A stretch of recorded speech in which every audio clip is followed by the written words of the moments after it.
kusema ya kwamba huu mpango wa kuwatafutia vijana wetu na wasichana wetu kazi umeendelea vizuri sana. Watu wamekuwa wengi, kazi sio nyingi za kutosha. Tayari watu tofauti wameshachukuliwa, wengine hawajapata kazi. Nataka kuomba msamaha wale wamengojea kwa muda mrefu, kwa sababu hawa watu ambao wanafanya interview ni watu ambao wako very particular. Kwa hivyo haisongi kwa upesi, kwa sababu lazima ufanye hiyo kazi stage 1, stage 2, kwa sababu hii ni kazi wanamaliza, utaenda kufanya kazi kule ng'ambo. Na wamekuta kwamba kama leo wamenieleza kwamba kuna watu wengi wanajifanya. Mtu anakuja hapo anajifanya ni fundi wa mawe. Anaambiwa atengeneze mawe, wanakuta halfway through huyu jamaa juu vile anafanya. Mwingine anajifanya ni fundi wa chuma. Mwingine anajifanya. Kwa hivyo wanataka watu ambao wameiva. Document wengine wamelete, wanaonekana tu amefanya hivi, lakini akiambiwa afunge wire electrician anashindwa. Huyu dada amekuja, amefanya electrical work, amehitimu, amefanya stage 1 akahitimu, akafanya stage 2 akahitimu, amepata kazi. Kwa hivyo hapa ni kuambia Kenya hapa hakuna kujuana. Hapa hakuna kujuana.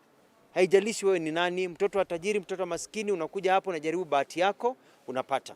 Hizi kazi hazitoshi. Kwa hivyo nawaahidi wa Kenya kwamba wiki 3 inayokuja mimi nitarudi hapa katika regional tours, nilete kazi zaidi ndio vijana wetu wapate kazi, wapate ajira. Na sio kazi za kwenda nje peke yake, pia tunatafuta kazi za hapa nchini, tuweze kupanga mpangilio. Watu wanataka kuandika wananchi hapa nchini, waandike wananchi pia waende kupata kazi ambayo inafaa. Ni kusema hivi, kutafuta kazi pia ni kazi. Kuna kijana mmoja analalamika ati aliambiwa aenda kanyoe ndevu. Ndio. Kama yule anakuajiri anasema hii kazi yetu, unaenda kufanya kazi kwa hoteli, atuandiki watu wanakuwa na ndevu, alafu unasema haunyoi ndevu, ni haki yako kuwa na ndevu. Basi ndio katafute kazi ya watu wanakuwa na ndevu. Ni kama unaandikwa jeshi. Ukiandikwa jeshi unaambiwa lazima unyoe namna hii. Usemi hapana, mimi nataka rastas. Hapana, mimi nataka afro. Utafute kazi nyingine. Kwa hivyo wewe kama kijana utafuta kazi. Alafu mwisho nikwambie wa Kenya, tusikue watu wa kulalamika. Naona wengine hapo hapana, hiyo tumekuwa very aggressive people. Hata wameniambia some Kenyans are very aggressive. Ukijenda hapo na kifua mbele, ile tumezoea kifua mbele, you must get your way. You don't get a job. No employer wants to employ somebody ambaye anajua ataenda pale, aenda akakos mutiny. Nyemelea chini, enda mosmos, tafuta kazi vizuri. Ujeuri wacha nyumbani, kuja hapa utafute kazi vizuri. Hii kichwa ngumu ya kwamba you must have your way, you must be interviewed now, umechoka kungojea. Kama umechoka kungojea, enda nyumbani, wacha wale hawajachoka wangojee.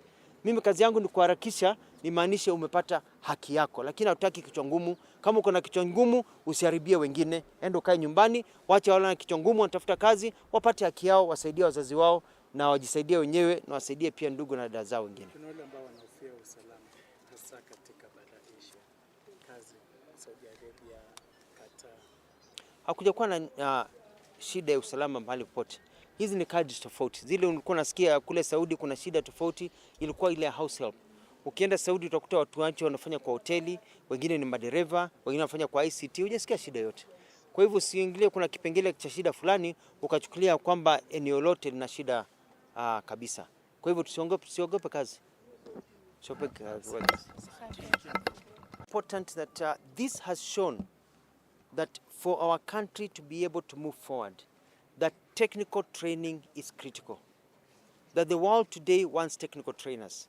That if you're a plumber today, it is easier for you to get residence, to be a permanent resident in Australia, than if you are a person, with in office work.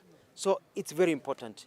Soon I'll be getting jobs for teachers as a second language who can go and teach technical skills. And that is why we are here at Kabete Technical, National Polytechnic, and I want to thank the principal and others who have really worked hard to ensure that this national event really succeeds. And so you've seen building all these TVETs, these technical institutes, is what is going to change Kenya. So it's going very well in our country, and we are going to be going to technical institutes when we are hiring to show that technical skills are important for you to be able to get employment and get a good job.